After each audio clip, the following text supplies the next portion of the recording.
Добро почитувани, ова зад мене е започната дивоградба, за која што има основано сомневање дека зад неа стои Артан Груби, а градител е неговиот братучет.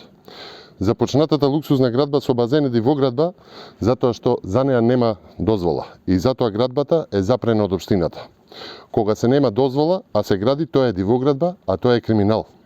Со денови Артан Груби и Дуи шират лаги дека ВМРО ДПМН е против градење, а Христијан Мицковски забранил албанци да градат во општините. А ова е причината.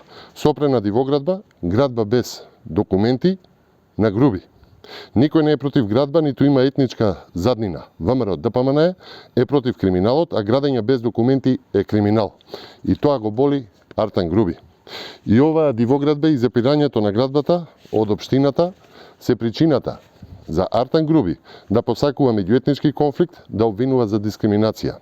Запирањето на дивоградба е причина за Груби да го злоупотреби Дуи за соопштенија дека ВМРО ДПМН им забранува на албанци да градат. ВМРО ДПМН не е против градење, туку против градење на диво, на сила. ВМРО ДПМН е против градењето на криминалот на Артан Груби. Артан Груби е професионален албанец кој што ја злоупотребува етничката припадност за криминалии. Од криминалот на Груби губат и албанци и македонци, а ќар има само тој.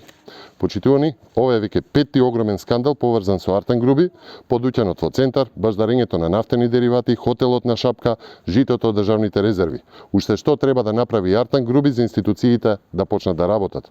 Почитувани, по смена на власта, сите до еден случај ќе бидат испитани и одговорност ќе има.